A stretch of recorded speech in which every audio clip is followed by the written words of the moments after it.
eh prestasi terbesar aku kayak misalnya ajudan milenial Pak Ridwan Kamil misalnya, atau prestasi terbesar aku jadi ambasador apa kayak gitu. Aku nggak mau ngebatas kayak gitu, karena apa? Karena aku ya. Dua-duanya nih gitu, di organisasi aktif, di akademik aktif, dan dua-duanya bagus gitu. Nah, untuk cara seimbang itu apa yang kamu lakuin? Oke. Aku sebenarnya udah pernah bahas ya waktu itu di wawancara sama Pas Jabar. Sebenarnya mungkin orang hukum ini sering dinobatkan orang kutu buku lah, orang yang harus ngafal pasal-pasal, bukunya tebal dan lain sebagainya. Misalkan ada 10 cowok nih, 10 cowok pakai kemeja putih, terus juga pakai sarung hitam, dan dia 9 orang itu pakai peci hitam dan 1 orang pakai peci merah. Kamu sebagai orang yang ngelihat dari depan bakal ngelihat yang mana dulu? Yang pakai peci merah, karena dia paling beda.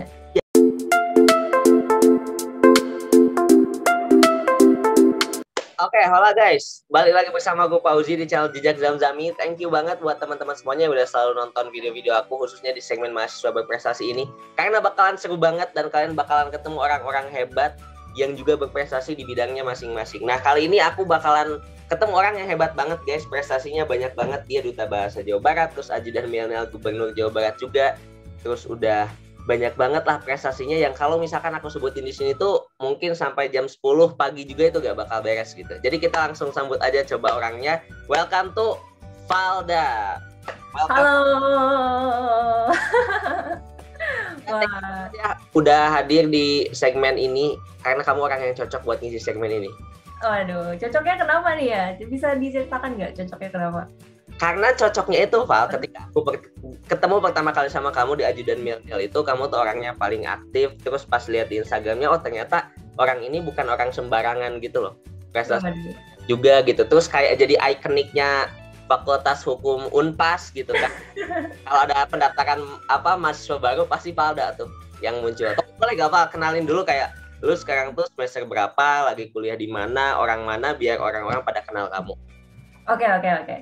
Oke, sebenarnya aku thanks banget ya udah diundang gitu kan. Masuk nih channelnya Kang Zamzam gitu kan. Oke, jadi aku adalah orang, aku Valda gitu kan. Nama panjang aku Valda Zaira Siti. Biasa dipanggil Valda aja gitu. Tapi jangan ada ajanya, tapi Valda.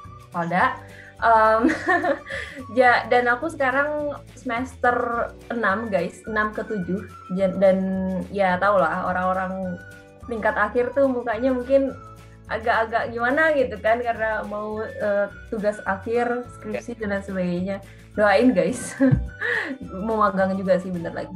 Dan aku juga suka menyeimbangkan antara kehidupan akademik sama non akademik. Jadi aku selain ya berkecimpung di area kampus, aku juga suka berpengalaman juga di luar kayak gitu sih. Menarik sih, ini menarik. Berarti kamu sekarang tuh semester 7 dan mau skripsian ya? Yes, betul sekali. Semester 7. Udah, tapi ngajuin judulnya udah? Belum, karena itu harus ngambil SKS dulu kan. Nah, ini tuh masih habis UAS. Kita tarik napas dulu lah, Kang. Aduh, si Akang enggak. Padahal masa di otaknya belum ada sama sekali yang mau dibahas? Oh, ada. Cuma kalau ngajuin ke sistemnya tuh belum, karena kan belum dibuka portal. Oke. Pak, aku pengen ngobrol sama kamu tuh tentang prestasi-prestasi kamu gitu, Pak. Ini kan banyak banget ya, tapi kita highlight dulu dua dulu deh. Highlight dulu dua dulu yang utama, kayak Duta Bahasa nih, Duta Bahasa Jawa Barat sama ajudan milenial gitu. Atau ada gak yang kamu pengen highlight lagi kayak ini prestasi terbesar gue gitu. Coba deh, prestasi terbesar kamu menurut kamu. Oke, kalau prestasi terbesar aku gini ya, kalau aku ditanya prestasi terbesar kamu sebenarnya apa sih, Val, gitu kan. Kalau menurut aku tuh gimana ya, ketika aku bisa menyeimbangkan segala aspek di kehidupan aku gitu. Kayak misalnya aku bisa menyeimbangkan my campus life gitu kan, kemudian bisa menyeimbangkan dengan keluarga aku juga, kemudian bisa menyeimbangkan dengan ritme relationship sama orang atau bersosialisasi gitu. Kenapa? Karena aku nggak mau kayak ngebatas kayak misalnya prestasi terbesar aku kayak misalnya ajudan milenial Pak Ridwan Kamil misalnya, atau prestasi terbesar aku jadi ambasador apa kayak gitu. Aku nggak mau ngebatas kayak gitu. Karena apa? Karena aku orangnya nggak mudah puas guys. Kalau aku udah capai hal besar, aku tuh pingin capai hal besar lain lagi gitu loh, hal yang lebih besar lagi gitu. But still di dalamnya aku tetap nerapin nilai-nilai bersyukur gitu ya, karena aku yakin untuk bisa mencapai hal yang lebih besar lagi, aku harus senantiasa bersyukur gitu, karena nggak mungkin juga ya kita bisa nyampe dari titik A terus ke titik B ataupun dari A ke Z bahkan gitu, tapi tanpa nilai-nilai bersyukur. So ya, aku nggak mudah puas tapi aku sering bersyukur, itu sih intinya. So tadi kan kalau aku highlight itu berarti mention kamu itu ya namanya prestasi bagi kamu itu adalah ketika kamu bisa menyeimbangkan gitu kan, menyeimbangkan antara tadi kamu sama keluarga, sama relationship dan sebagainya, pokoknya seimbang deh gitu. Nah, ini pertanyaan lanjutan nih, pasti teman-teman juga penasaran, orang untuk menyeimbangin sesuatu itu tuh susah. Misalkan contoh ya, dia harus belajar, ini simpel banget di kampus, dia fokus akademika atau organisasi, rata-rata orang kan dipisah-pisah nih, dua-duanya nih gitu, di organisasi aktif, di akademik aktif, dan dua-duanya bagus gitu. Nah, untuk cara seimbang itu apa yang kamu lakuin? Oke. Untuk seimbang ya, ini kita bicara kalau misalkan seimbang itu ya berarti dari segala aspek ya, kan misalnya seimbang waktunya, terus seimbang juga mungkin mentalnya gitu kan, maksudnya sibuknya gitu kan, ritme kerjanya kan beda kalau di organisasi beda, terus kalau misalkan kita di tempat lain kayak misalnya jadi apa namanya duta bahasa lah, itu kan beda juga gitu cara kerjanya istilahnya.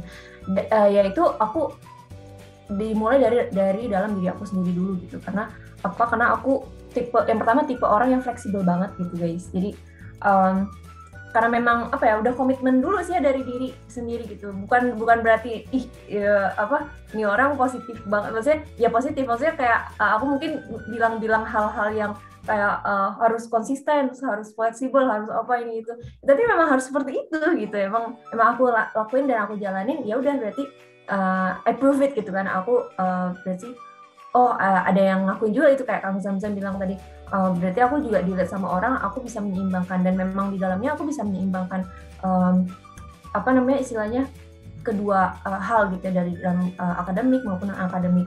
Dan gimana caranya?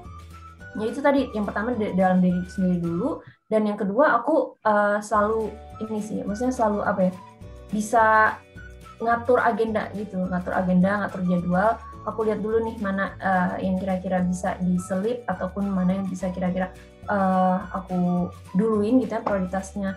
Dan aku juga nggak lupa untuk selalu berdoa sih, maksudnya kayak ya Allah gitu kan,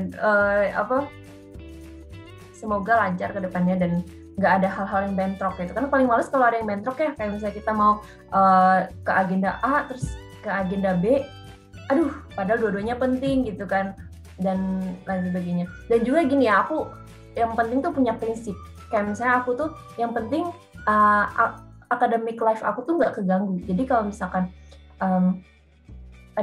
aku lagi ada ujian nih di kampus, terus ada program lain yang misalnya ngundang aku dan lain sebagainya, aku pasti ngedahuluin si ujian tersebut gitu, karena aku udah prinsip dari awal juga. Aku masuk kayak misalnya ke ranah yang istilahnya non akademik gitu ya, pengalaman di luar, ya aku kan mulainya dari kampus dulu kan, kenapa tiba-tiba nanti aku ninggalin kampus gitu loh. Jadi aku udah prinsip kalau misalkan memang akademik sama non akademik, ya aku pasti dahuluin akademik dulu gitu, kecuali gitu ya kalau misalkan di kampus aku cuma misalnya kehadiran biasa, itu kan bisa izin atau dispensasi gitu kan. Dan lagi aku juga sebenarnya ngerasa beruntung juga sih kalau misalkan di kampus aku gitu ya, di Unpas gitu, dosen-dosennya juga sangat menghargai gitu, karena memang ada hasilnya gitu. Oh nih anak berprestasi kan, juga nanti hasilnya untuk sesama juga sih gitu kan, prestasinya gitu kan. Bener sih Val, kayak justru sih ya, kalau misalkan kita giat usaha untuk jadi orang berprestasi gitu, itu privilege-nya tuh ada gitu ketika di kelas nanti, kayak yang lu bilang itu, misalkan kita gak hadir nih ya, mau izin atau apa gitu, itu pasti lebih gampang karena kayak ya orang ini udah berprestasi loh, dia mau bawa nama baik lagi ini gitu. Nah iya benar. Privilege orang-orang berprestasi guys gitu. Kerasa banget asli. Jadi kalau misalkan kalian mau kayak gitu ya, misalkan mau izin terus tiba-tiba digampangin dan sebagainya, berprestasi dulu gitu. Bahasanya punya nama dulu. Ketika udah punya nama, percaya itu jadi privilege. Ini beneran ya, asli.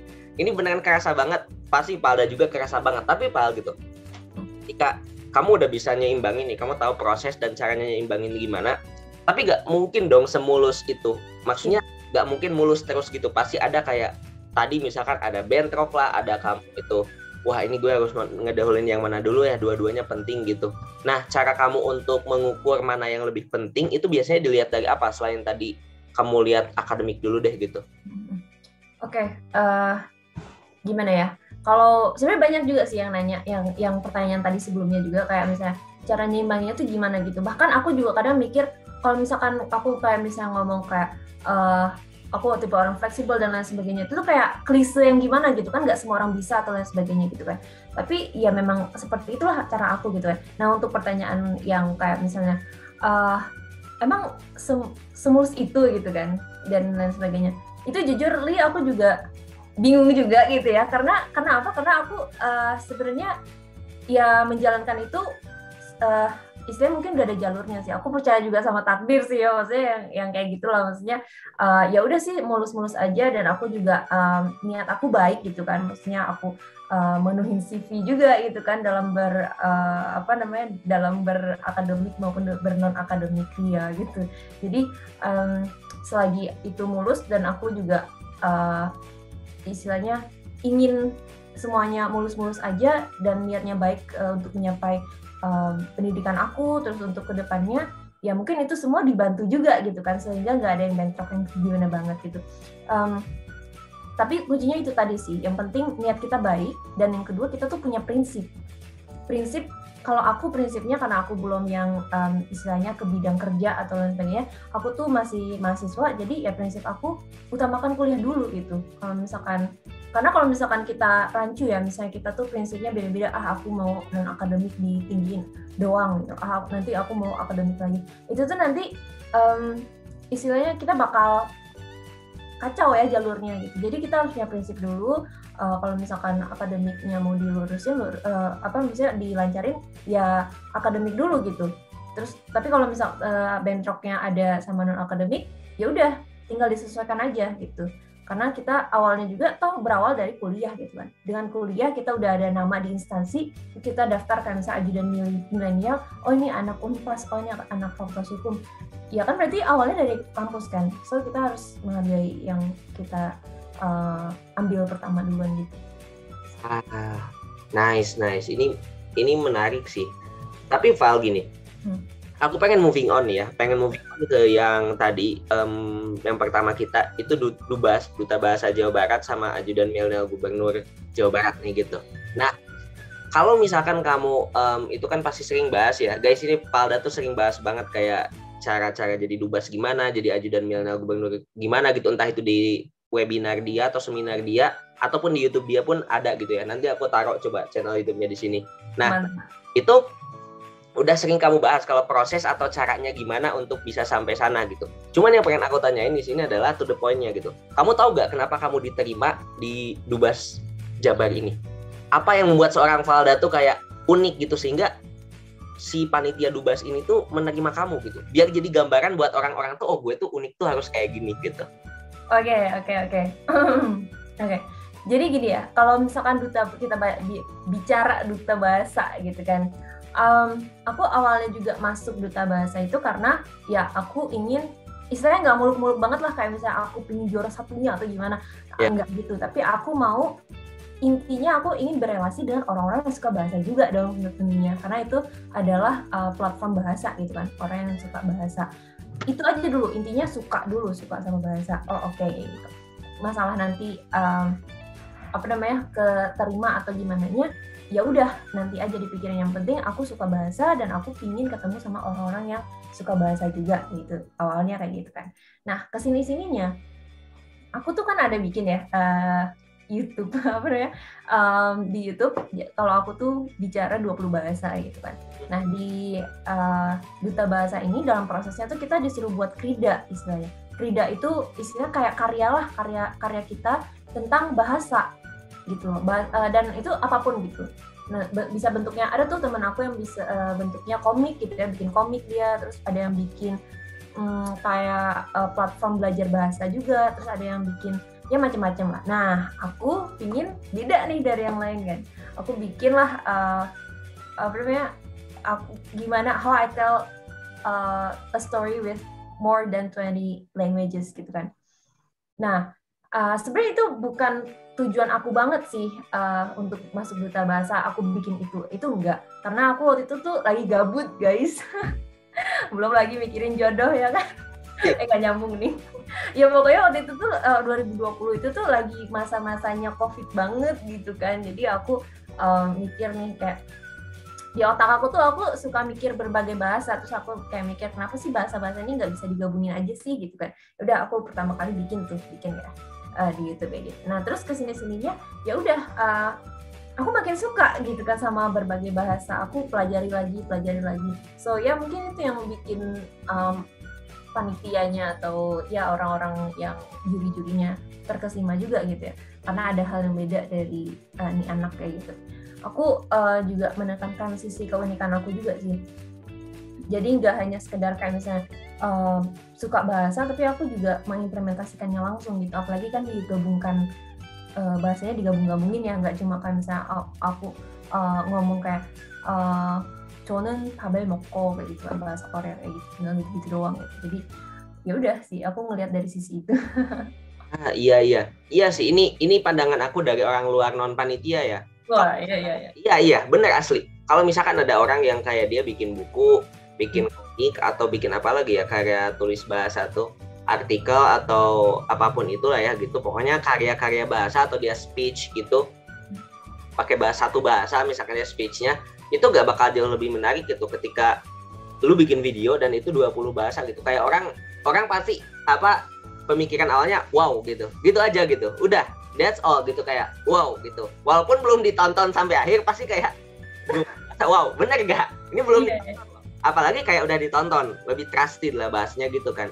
Ini bener sih. Nah kalian juga bisa guys, kalau misalkan mau cari sisi unik kalian tuh ya kayak gitu, cari yang paling beda sehingga orang tuh kayak ngelirik gitu. Sama kalau aku suka analogiin tuh kalau masalah perbedaan tuh gini Val, misalkan ada 10 cowok nih, 10 cowok pakai kemeja putih, terus juga pakai sarung hitam, dan dia 9 orang itu pakai peci hitam dan 1 orang pakai peci merah. Kamu sebagai orang yang ngelihat dari depan bakal ngelihat yang mana dulu? Yang pakai peci merah karena dia paling beda. Ya, pasti otomatis aja, gak tahu kenapa ya, pasti oh ini paling beda gitu. Pasti gitu. Kayak kita lagi wisuda nih, ada orang pakai jas, terus dasinya tuh dasi yang panjang semua, terus ada 1 orang pakai dasi kupu-kupu misalkan warna pink lagi gitu. Pasti langsung ngelihat gitu. Karena pasti beda. Nah, coba guys kalian juga cari tahu caranya tuh kayak gitu gimana. Nah, sekarang kalau yang ajudan milenial itu sisi uniknya kamu yang tonjolin yang mana? Kalau ajudan milenial aku lebih tonjolin sebenarnya itu aku juga lagi belajar juga sih ya. Tapi kalau aku untuk sisi unik ya semua sifat aku tonjolin sih, kayak bisa lebih yang tadi ya, kayak misalnya aku bisa lebih fleksibel di antara yang lain mungkin kayak gitu kan. Terus aku juga bisa menunjukkan performa aku yang lebih baik ataupun lebih beda aja gitu loh di depan masyarakat gedung Pakuan gitu kan. Terus juga aku lebih terbuka juga gitu sama orang lain gitu sih. Kalau untuk sisi uniknya sebenarnya kalau sisi unik tuh bukan yang gimana banget ya, kayak misalnya aku punya sisi unik ini mau aku tonjolin gitu. Tapi nggak gitu. Tapi lebih lebih ke gimana kita bisa bersikap lebih beda aja gitu loh dari yang biasanya. Bener sih, bener. Kita bisa bersikap beda aja gitu. Tapi Pak, ketika kamu itu berprestasi gitu ya, prestasi banyak sampai sekarang, terus kamu terus tingkatin lagi prestasinya gitu. Kamu tuh kamu anak startup banget kan, maksudnya kayak suka nonton startup kan? Suka nonton startup. Pernah nonton yang drama Korea kan? Pernah. Iya, langsung aku nonton. Ini kita bahas dulu dikit. Ada Han Ji Pyong sama satu lagi tuh Nam Joo Hyuk tuh Han Ji Pyong sama udah sama-sama nonton tapi sama-sama lupa ya? Iya suka lupa kalau namanya. Pokoknya ada Han Ji Pyong sama yang satu lagi gitu ya. Nah di sini tuh yang Han Ji Pyong itu dia itu kan orangnya terstruktur ya. Dia orangnya rencana banget gitu. Bahkan waktu itu tuh yang si satunya lagi gitu, siapa sih namanya aku lupa nih, Han Ji Pyong. Nam Dosan. Iya, Nam Dosan. Nah, dosan ini tuh gitu, dia kan waktu itu tuh mau yang ke Amerika itu tuh, yang ke Amerika akuisisi dan sebagainya kayak gitu. Kalau si Han Ji Pyong ini kan tipe orang yang rencana banget ya, dia tuh punya planning banget itu, makanya dia tahu oh jangan loh ini tuh merugikan dan sebagainya. Sedangkan si Nam Dosan itu tipe orang yang kayak ya udah ngalir aja gitu, bahasanya ngalir aja gitu, karena dia percaya bahwa kalau misalkan ngalir aja ya nanti bakal bagus juga, lo gak harus punya rencana gitu. Cuman kalau si Han Ji Pyong itu beda, dia kayak oke, gue harus punya rencana dulu baru gue gerak gitu, rencananya jelas baru gerak gitu. Nah, kamu tipe orang yang harus punya rencana dulu atau misalkan kayak udah deh hidup mah ngalir aja gitu? Oke. Mungkin kalau dipilih kamu tipe yang mana nih, Nam Dosan atau Han Ji Pyong gitu kan? Nah, kalau aku itu tipe Han Ji Pyong sebenarnya gitu ya. Nah, aku percaya sama rencana sih gitu, karena gimana ya, rencana tuh perlu banget gitu, khususnya kalau emang yang benar-benar ini kita relate sama prestasi gitu ya. Kecuali kalau misalkan yang emang khususnya perencanaan itu penting banget dan perlu banget, karena khususnya yang emang mau benar-benar gunain prestasi tersebut tuh untuk penunjang hidup atau karir kedepannya gitu kan. Iya, benar-benar. Karena apa? Karena siapa sih yang bisa hidup tanpa rencana gitu guys gitu. Karena aku pikir nggak ada ya, misalnya walaupun sebersit apapun pasti ada rencana gitu. Istilahnya di otak dulu gitu kan, nggak asal gimana langsung gitu. Nggak asal kayak belak-belakan kayak dia ikut apa misalnya gitu. Bahkan menurut aku nggak cuma untuk prestasi aja ya rencana tuh dibutuhin, kayak misalnya untuk nyari jodoh juga butuh rencana gitu guys. Setuju. Makanya biasanya orang kan kalau mau nyari jodoh ada kriterianya kan. Nah iya gitu.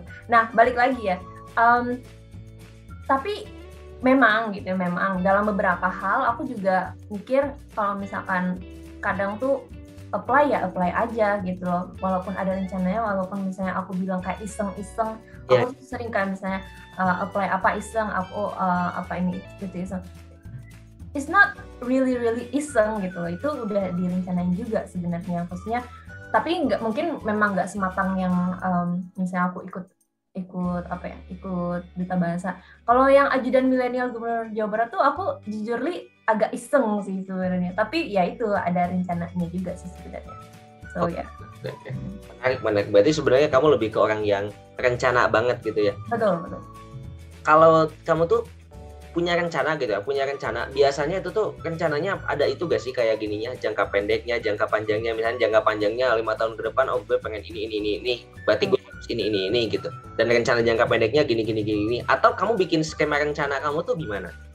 Oke, kalau mengenai rencana ya, well actually kalau untuk rencana jangka panjang, jangka pendek itu mungkin bukan yang kayak ditulis ataupun kayak dicatat atau gimana gitu ya, tapi aku lebih prefer kayak inget aja sih di otak gitu, kayak misalnya oh oke lah nanti aku mau kayak gini gitu, dan kesini-sininya gimana ya, aku makin banyak aktivitas juga gitu ya, jadi aku lebih mengutamakan hal-hal yang lebih dekat aja dulu. Kalau misalkan rencana mungkin itu akan terbawa dengan sendirinya gitu ya. Karena sejujurnya sekarang ini ya, aku bukan maksudnya aku enak masih di zona nyaman, tapi aku istilahnya prefer ke ada hal-hal yang bisa aku urusin dulu gitu. Dan aku mau fokus untuk lulus dulu sih kalau sekarang ini. Jadi kalau misalkan jangka panjang, mungkin itu ada campuran dengan going with the flow gitu ya. Tapi ya udah sih, nanti juga bakal ketemu aku tuh pengen apa. Makanya itu aku suka banget, aku tipe orang yang suka nyoba hal baru guys. Jadi dan aku tipenya fleksibel, udah tuh cocok aja ketemu. Jadi kayak aku bisa ini, aku kesana, aku bisa itu, aku kesana gitu. Jadi banyak kesempatan yang menanti sih sebenarnya. Aku juga enjoy with that. So ya untuk rencana aku sekarang ini untuk jangka pendek aku lagi fokusin di kuliah juga. Di kuliah aja. Oke. I see. Nah, dari semua prestasi yang kamu punya gitu Pak, dari semua hal yang udah kamu cobain gitu, kamu tahu gak sih alasan kenapa orang tuh harus berprestasi gitu? Oke. Tahu. Gitu ya. Karena kenapa orang harus berprestasi gitu ya? gimana ya istilahnya, kalau ya untuk berprestasi itu karena aku mendefinisikan prestasi itu gini ya, gak semuanya prestasi itu yang orang bilang wow aja gitu loh, kayak misalnya aku jadi duta bahasa gitu ya, jadi ajudannya Bapak Ridwan Kamil kayaknya. Nggak semuanya itu tuh prestasi itu yang kayak gitu. Yang aku mendefinisiin prestasi itu, prestasi adalah sebuah perubahan dalam diri gitu ya, tentunya ke hal yang positif. Nggak mungkin dong kayak misalnya ke hal yang negatif gitu, aku udah bisa nyobain narkoba nih, atau aku udah bisa nyerempet orang nih, kan itu perubahan tapi bukan positif, so it's not something good to say, right? So itu bukan prestasi. Jadi ketika aku udah bisa perubahan dalam diri, kayak misalnya sekedar dulu aku tuh masak takut keciprot sama minyak, sekarang aku udah bisa masak deket dengan kompornya bahkan gitu. Jadi kalau keciprot minyak panas juga nggak apa-apa. Nah itu tuh bagi aku prestasi. Cuman ya prestasi-prestasi yang seperti itu, yang kecil-kecil kayak gitu, nggak bisa masukin dalam CV guys. Iya. Ya. Benar. Ya, jadi intinya kalau misalkan yang kayak duta bahasa itu, ya itu juga prestasi. Dan kenapa sih balik lagi ya? Kenapa kita harus berprestasi? Yaitu karena kita berarti menunjukkan adanya perubahan dalam diri kita. Aku sih ngeliatnya ke arah situ ya. Dan tentunya dengan berprestasi itu bisa menunjang karir maupun hidup kita gitu loh guys. Nggak dapat dipungkiri kayak misalnya, dia ranahnya karir terus. Ya udah sih, emang kita harus nyari cuan guys. Gitu. Dan gimana ya, kalau dari prestasi, orang berprestasi kan istilahnya ada proses di dalamnya ya. Iya. Dan orang, ya siapa sih yang nggak mau ngerekrut orang yang berprestasi gitu kan, orang-orang di perusahaan atau orang-orang yang di instansi-instansi gitu pasti juga ingin bawahannya atau karyawannya atau junior-juniornya ya yang berkualitas, yang terqualified dan lain sebagainya. Nah, mungkin enggak gitu, karena ya itu membantu banget ya, prestasi itu istilahnya penunjang sih. Itu sih menurut aku. Benar. Dan apakah prestasi, Pal, gitu? Apakah prestasi itu harus diukur dari lu juara 1 ini, lu juara 2 ini gitu? Atau enggak? Oke, enggak sih menurut aku. Makanya tadi balik lagi, yang penting tuh ada perubahan dalam diri. Kayak sekedar prestasi, kayak misalnya, aku yang penting mau willing to, misalnya niat untuk yang tadinya kita nggak mau apply, yang tadinya kita nggak mau nyoba ini itu kayak rebahan wae atau dan sebagainya, itu tuh terus kita jadi berubah dalam diri kita, aku nanti mau lebih produktif lagi ke depannya, aku mau lebih misalnya sekedar bantu-bantu orang tua, atau aku lebih suka jadi bersih-bersih dan lain sebagainya. Itu tuh ya prestasi juga gitu kan. Tapi balik lagi, ya itu bukan prestasi yang bisa ditulis dalam CV, hanya untuk pengakuan semata saja. Dan kalau misalkan yang untuk juara 1, juara 2 itu istilahnya nggak ada bedanya ya. Kalau misalkan 1, 2 itu hanyalah angka, yang penting dalam dirinya tuh gimana sih dianya, apakah dia menunjukkan perubahan dalam diri dia, atau hanya sekedar kayak aku cuman mau ini hanya untuk dilihat orang gitu. Sebenarnya yang dinilai kan value-nya, nilai dalam dirinya, bukan hanya juara 1 atau angkanya itu.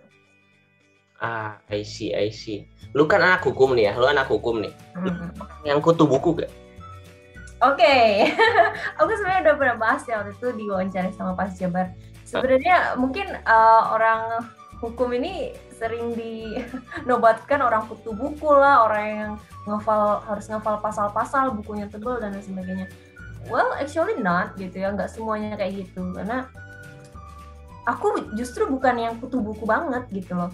Aku tipe orang yang bisa lebih fleksibel kalau misalkan ada pengetahuan atau ilmu-ilmu tuh nggak semuanya dari buku. Jadi bisa dari pengalaman gitu kan, bisa dari sekedar cerita-cerita sama orang, kita tahu pengalaman orang, ya itu kan bisa jadi ini ya, nasihat diri, bagi diri istilahnya gitu.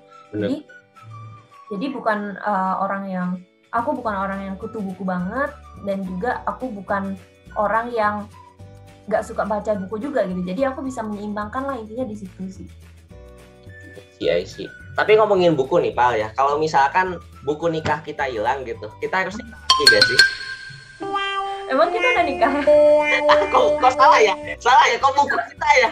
Kalau iya, kita ya. Apakah seorang itu harus nikah lagi? Oh iya. Jadi pengen ketawa salah ngomong. Oke, gimana? Oke, kalau buku nikah seseorang hilang gitu ya, gak usah nikah yang tinggal dicat aja jadi warna apa sih, hijau sama merah ya guys. Aduh, ini Kang Samsul jadi malu nih. Kita belum nikah ya guys. Nah, ini jadi salah ya. Oke. Tapi gak apa-apa, Pak. Gak apa-apa. Iya. Tadi kan stigma orang gitu ya kalau ngomongin masalah anak hukum itu emang dia kayak tadi hafal pasal-pasal gitu, terus juga kutu buku gitu. But then ternyata enggak juga gitu ya. Nah, by the way gitu, aku pengen tahu dong biar orang-orang tuh bisa ngikutin jejak kamu gitu ya. Ada gak sih kayak tips bagi teman-teman semuanya nih ya, buat yang pengen berprestasi kayak kamu tuh harus gimana step by stepnya? Oke, kalau untuk tipsnya dari aku tuh yang pertama, yang paling penting adalah sebuah rencana dulu sih guys gitu. Karena aku juga mau bilang ya kalau aku tuh sebenarnya dari sebelum kuliah gitu ya, aku juga udah ngerencanain sih kayak aku tuh mau kayak gini. Walaupun ya di dalamnya mungkin ada perubahan-perubahan kecil gitu, kita kadang nggak bisa handle dan lain sebagainya. Atau mungkin bahkan perubahan kecilnya tuh jauh dari apa yang kita ekspektasikan gitu. Yep. Atau mungkin bahkan lebih baik daripada yang kita ekspektasikan. So yang penting kita dari awal tuh udah punya rencana aja dulu guys gitu. Jangan sampai nggak punya rencana hidup sama sekali sih gitu. Nanti ke depannya tinggal kita permulus ya istilahnya. Kalau misalkan bikin vas bunga gitu kan, kita bikin dari kecil dulu yang muter-muter itu tuh, yang muter-muter vas bunga yang muter-muter gitu. Kalau misalkan kita bikin itu kan dari kecil dulu ya, terus tinggal kita permulus gitu kan ke depannya, tinggal kita perpanjang mau langkahnya seperti apa dan lain sebagainya. Apakah mau belok kanan atau mau belok kiri, yang penting jangan berhenti gitu. Dan yang kedua, kita juga harus punya nilai-nilai kepemimpinan gitu ya. Karena kenapa aku bilang kepemimpinan? Karena kalau misalkan aku kayak bilang sisi sikap kayak misalnya aku rajin dan lain sebagainya, rajin terus kayak misalnya aku bisa ini itu mungkin banyak hal gitu ya, karena aku nggak bisa ngomong banyak di sini, kita terbatas waktu, jadi aku bilang harus memperdalam sisi kepemimpinan. Kenapa? Karena kalau sisi kepemimpinan itu diperdalam, maka semua skill-skill itu bisa nyatu gitu loh. Kalau kita punya sisi kepemimpinan untuk at least kita memimpin diri kita sendiri, kita tuh bisa mengontrol emosi di dalamnya, kita bisa selalu mencoba hal baru, kita bisa selalu berpikir kritis, terus juga istilah skill-skill yang kayak gitu tuh nyatu gitu loh kalau misalkan kita bisa memimpin diri kita sendiri. Dan juga aku harap gitu ya, gak ada kata enggak untuk prestasi. So ya berprestasilah gitu loh, karena manfaatnya juga banyak gitu kan. Gak cuma kayak misalnya, gak mungkin istilahnya gak mungkin lah kita berprestasi terus gak ada apa-apa ke depannya. Pasti ada nantinya, lihat aja pasti ada, dan percaya deh, menurut aku sih gitu kan. I see. Oke, siap. Thank you Valda atas waktunya, dan aku sangat yakin juga teman-teman yang ada di sini itu bakalan dapat ilmu yang banyak dari kamu. Dan kalau misalkan kalian mau nanya-nanya ke Valda nih atau mengundang pada jadi pembicara nih, silakan follow Instagramnya di sini, aku nanti taruh juga. Dan sekali lagi thank you banget Valda atas waktunya. Thank you Kak. Teman-teman juga. Dan buat kalian semuanya juga thank you banget yang udah nonton. Jangan lupa untuk like, comment, share, dan juga subscribe. Thank you so much guys. See you and goodbye. Thank you Kak.